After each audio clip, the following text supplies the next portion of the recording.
GST అంటే ఏంటి? GST అంటే గూడ్స్ అండ్ సర్వీసెస్ ట్యాక్స్ అంటారు.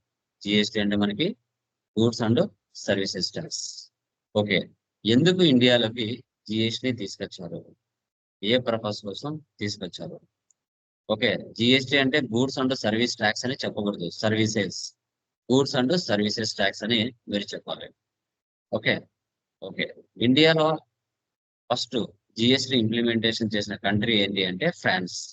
1954లో ఆ దేశంలో జిఎస్టి ఇంప్లిమెంటేషన్ చేశారు.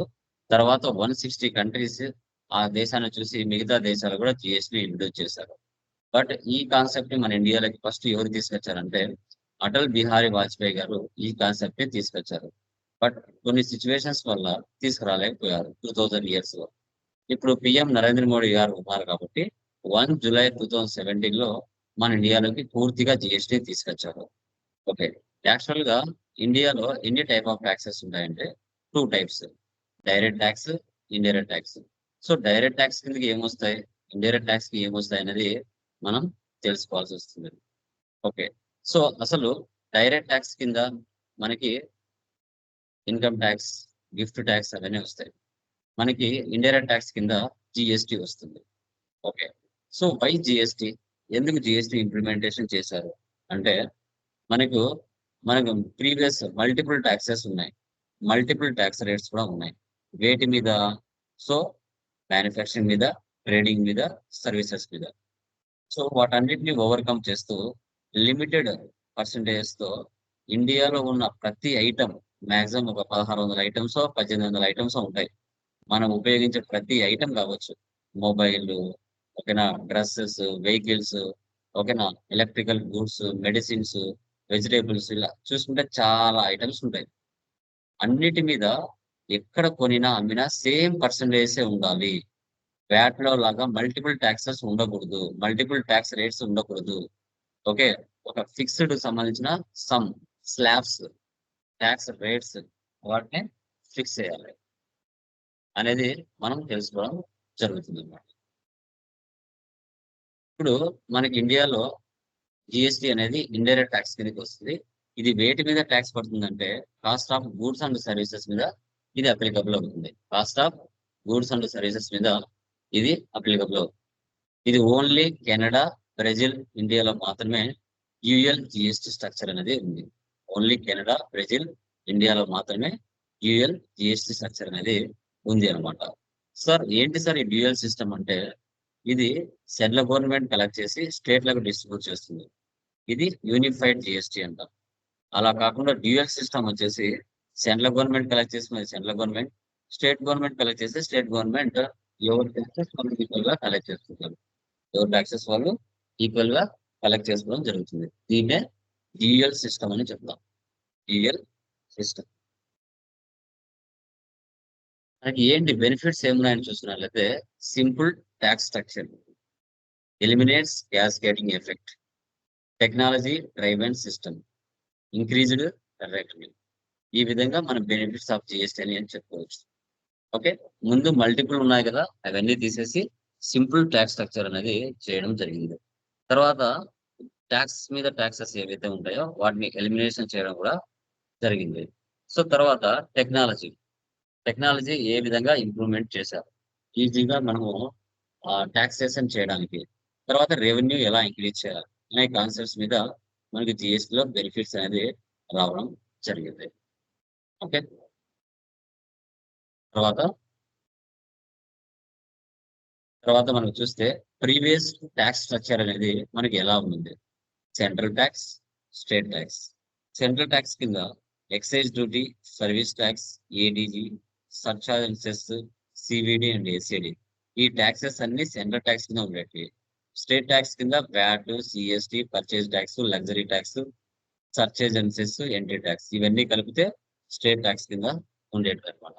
సో ఇప్పుడు వీటన్నిటిని మిక్స్ చేసి ఎన్ని టాక్సెస్ పెట్టారు అనేది మనం చూస్తాం. ముందు 15 టాక్స్‌ల వరకు ఉన్నాయి. వాటన్నిటిని మిక్స్ చేసి మనకి సింపుల్‌గా టాక్స్ కాంపోనెంట్స్ ఆఫ్ జీఎస్టీ 3 టాక్స్‌గా మార్చడం జరిగింది. ఒకటి CGST, HGST and IGST. CGST, HGST tax ఎప్పుడు పడతాయి సార్ అంటే సీజీఎస్టీ అంటే central goods and services tax అంటాం. ఎస్జిఎస్టి అంటే state goods and services tax అంటాం. ఐజిఎస్టి అంటే integrated goods and services tax అని మనం చెప్పుకుంటాం. సార్ ఈ సిజిఎస్టి ఎస్జిఎస్టి ట్యాక్స్ ఎప్పుడు పడతాయి అంటే విత్ ఇన్ ద స్టేట్. మన రాష్ట్రంలోనే పర్చేజ్ చేసి మన రాష్ట్రంలోనే సేల్స్ చేస్తే సిజిఎస్టి ఎస్జిఎస్టి ట్యాక్స్ పడతాయి.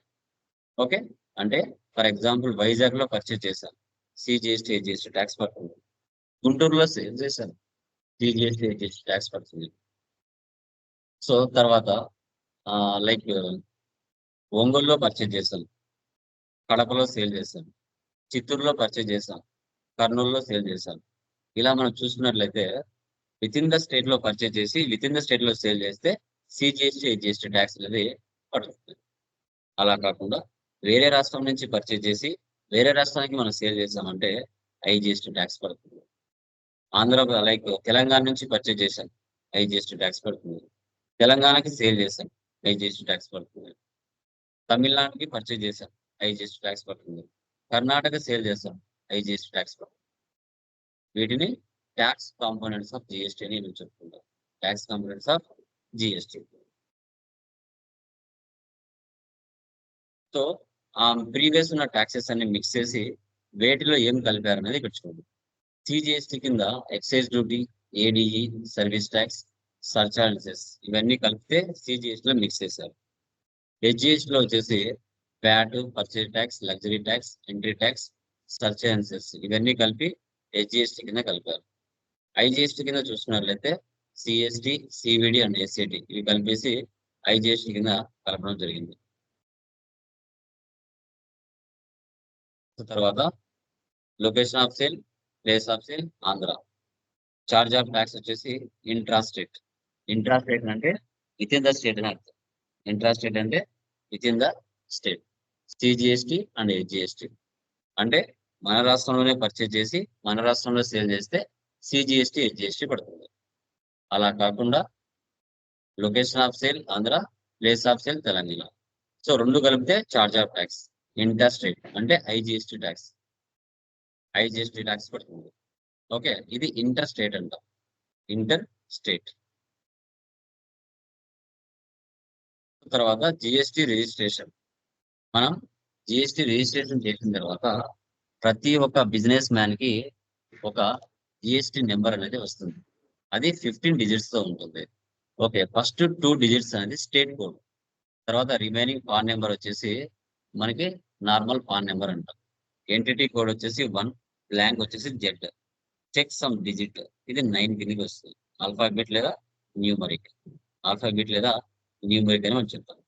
ఓకే, మన ఇండియా మ్యాప్ ఉంది కదా, ఇండియా మ్యాప్ లో ప్రతి స్టేట్ నుంచి ఒక 2 డిజిట్స్ నెంబర్ ఇచ్చింది సెల్ కొన్ని. 01 అంటే జమ్మూ కాశ్మీర్, 37 ఆంధ్రప్రదేశ్, 36 తెలంగాణ, సో 29 కర్ణాటక, 33 తమిళనాడు, 07 ఢిల్లీ. అట్లా 01 నెంబర్ నుంచి 37 నెంబర్ వరకు మనకి జిఎస్టీ నెంబర్ అనేది ప్రతి రాష్ట్రానికి డిఫరెంట్ గా ఇవ్వడం జరిగింది.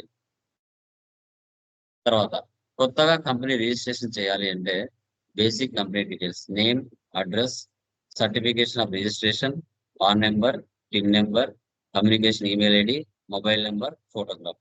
సో ఇవన్నీ కూడా ఒక రిజిస్ట్రేషన్ ప్రాసెస్ కావాల్సిన ఇన్ఫర్మేషన్ అనేది ఇవ్వడం జరిగింది. తర్వాత మ్యారేజింగ్ హెచ్ఎస్ఎన్ అండ్ ఎస్ఎస్సి అంటే ఏంటో చూడండి. Okay, so harmonised system of nomenclature అంటారు. ఇప్పుడు మన యొక్క బిజినెస్ హెచ్ఎస్ఎన్ నెంబర్ అనమాట. మనకి మాక్సిమం ఒక 1800 ఐటమ్స్ ఎన్నో ఉంటాయి. ఒక్కొక్క కేటగిరీకి హెచ్ఎస్ఎన్ నెంబర్ అనేది ఇవ్వడం జరిగింది.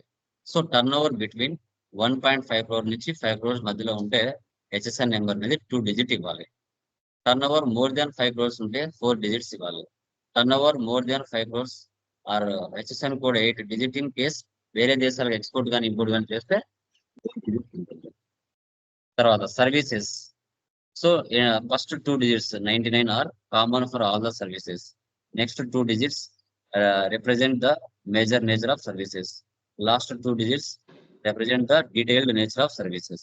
అసలు ఏంటి ఆ సర్వీస్, ఏంటి బైక్ సర్వీసా, మొబైల్ సర్వీసా, సో అలాగా వేరే సర్వీసెస్ మీద మనకు హెచ్ఎస్ఎన్ నెంబర్ ఇస్తున్నాం అనేది మెన్షన్ చేస్తారు.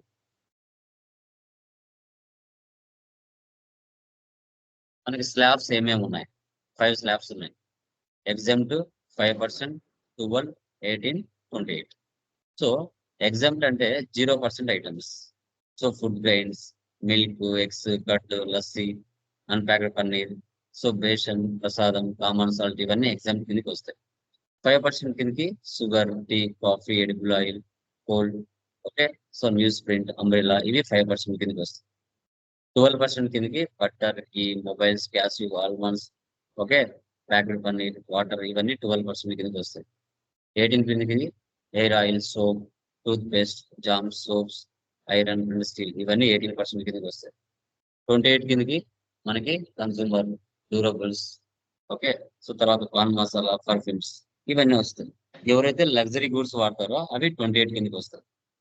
లగ్జరీ వస్తువులు ఎవరైతే వాడతారో అవి మనకి 28% కిందకి వస్తాయి. వాటికి అడిషనల్ గా అడిషనల్ సెస్ కూడా ట్యాక్స్ పడుతుంది. Cess, additional cess. మనకి టైప్ ఆఫ్ డీలర్స్ 4 మెంబర్స్ ఉంటారు. కొన్ని అడిషనల్ గా చూడండి. So articles outside GST rate slab 0.25 నుంచి 3% వరకు. సో స్టోన్స్, జ్యువెలరీస్ మీద పడతాయి. అడిషనల్ సెస్ వచ్చేసి లగ్జరీ వస్తువులు ఎవరైతే వాడతారో కార్లు, మొబైల్, బైక్లు వేరే దేశాల నుంచి ఎక్స్పోర్ట్ ఇంపోర్ట్ చేస్తారో వాటి మీద 1% నుంచి 25% వరకు పడతాయి. నా డీమెరిట్ రేట్ వచ్చేసి లగ్జరీ కార్, టొబాకో, ఎయిరేటెడ్ డ్రింక్స్ వాటి మీద పడతాయి. ఫాస్ట్ మూవింగ్ గూడ్స్ వచ్చేసి 12 కానీ 18% కానీ ఉంటాయి. Commonly used items 5%. So this includes essential items including food 0%. So ఈ విధంగా మనం చూడొచ్చు అనమాట. తర్వాత జిఎస్టీ రిజిస్ట్రేషన్స్. మనకి 4 టైప్స్ ఆఫ్ పర్సన్స్ ఉంటారు. Regular dealers, composition dealers, unregistered dealers and consumers. So regular dealers అంటే ఎవరు అని చూసినట్లయితే వీళ్ళు మంత్లీ గవర్నమెంట్ కి ట్యాక్స్ పే చేస్తారు. వీళ్ళను రెగ్యులర్ డీలర్స్ అని మనం చెప్పుకుంటాం. ఓకే. మంత్లీ ఎవరైతే గవర్నమెంట్ ట్యాక్స్ పే చేస్తారో వాళ్ళను రెగ్యులర్ డీలర్స్ అంటారు. వీళ్ళ టర్న్ ఓవర్ పర్ యానం వచ్చేసి 20 lakhs నుంచి 40 lakhs మధ్యలో ఉంటుంది. కాబట్టి వీళ్ళు మంత్లీ గవర్నమెంట్ కి ట్యాక్స్ పే చేస్తారు. వీళ్ళు కస్టమర్స్ నుంచి ట్యాక్స్ కూడా కలెక్ట్ చేస్తారు. 500 ఐటమ్స్ అయితే ₹550 కలెక్ట్ చేస్తారు. వీళ్ళని రెగ్యులర్ డీలర్స్ అంటారు. Next composition dealers. వీళ్ళు రిస్క్ తీసుకోరు. వీళ్ళు నెలకు గవర్నమెంట్ కి ట్యాక్స్ పే చేయరు. 1 year కి ఒకసారి 1% మాత్రమే ట్యాక్స్ పే చేస్తారు. వీళ్ళను కాంపోజిషన్ డీలర్స్ అంటారు. ఓకే. వీళ్ళు కస్టమర్స్ నుంచి ట్యాక్స్ కలెక్ట్ చేయరు. ఇంకా అన్రిజిస్టర్స్ అంటే చిన్న చిన్న వ్యాపారస్తులు. వాళ్ళను అన్రిజిస్టర్డ్ డీలర్స్ అని మనం చెప్పుకుంటాం. ఓకేనా? సో తర్వాత మనకి కన్స్యూమర్స్ అంటే మనలాంటి వాళ్ళు. కొన్ని ఉపయోగించిన వాళ్ళను కన్స్యూమర్స్ అంటారు. సో ఇక రెగ్యులర్ డీలర్స్‌లో చూడండి. స్పెషల్ కేటగరీ స్టేట్స్ వచ్చేసి ఏమొస్తాయి మనకి? ఇక్కడ వచ్చేసి లైక్ అరుణాచల్ ప్రదేశ్, అస్సాం, మణిపూర్, మేఘాలయ, మిజోరాం, నాగాలాండ్, సిక్కిం, త్రిపుర. ఇక్కడ ఏంటంటే వీళ్ళ టర్నోవర్ తక్కువగా ఉంటుంది. అక్కడ కొండ ప్రాంతాలు. బిజినెసెస్ ఉండదు, ఎక్కువ ఉండదు. అదే రెస్ట్ ఆఫ్ ఇండియా అనుకోండి మనది. ఆంధ్రప్రదేశ్, తెలంగాణ, తమిళనాడు, కర్ణాటక, గుజరాత్ ఇవన్నీ ఇండస్ట్రియల్ ఏరియాస్. వీళ్ళకి అగ్రిగేట్ టర్నోవర్ అనేది 20 నుంచి 40 లాక్స్ మధ్యలో ఇచ్చారు. ఓకేనా? సో ఇలాగా. వీళ్ళని రెగ్యులర్ డీలర్స్ అంటారు. తర్వాత కాంపోజిషన్ డీలర్స్. కాంపోజిషన్ డీలర్స్ అంటే వీళ్ళకొచ్చేసి 75 లాక్స్ నుంచి 1.5 crore మధ్యలో ఉంటారు వీళ్ళు పర్ యానం. వీళ్ళు గవర్నమెంట్ కి 1% ట్యాక్స్ పే చేస్తారు. వీళ్ళు రిస్క్ తీసుకోరు. కస్టమర్స్ నుంచి ట్యాక్స్ కలెక్ట్ చేసుకోరు. వీళ్ళకి ఐటీసీ కూడా రాదు. ఇన్పుట్ ట్యాక్స్ క్రెడిట్ కూడా రాదు. మనకి జిఎస్టీ F1 అంటే సేల్స్, జిఎస్టీ 3B అంటే పర్చేజ్ అండ్ సేల్స్, జిఎస్టీఆర్ 9 అంటే యాన్యువల్ రిటర్న్. ఇవన్నీ ఆడిటర్లు చేస్తారు. గవర్నమెంట్ కి ఆన్లైన్ పేమెంట్స్ ఎలా పే చేస్తారు అని చూసినట్లయితే ఇక్కడ మనకి జిఎస్టీఆర్ 1 వచ్చేసి ఎప్పటి లోపల పే చేయాలి సార్ అంటే ఇప్పుడు అక్టోబర్ మంత్ నడుస్తుంది.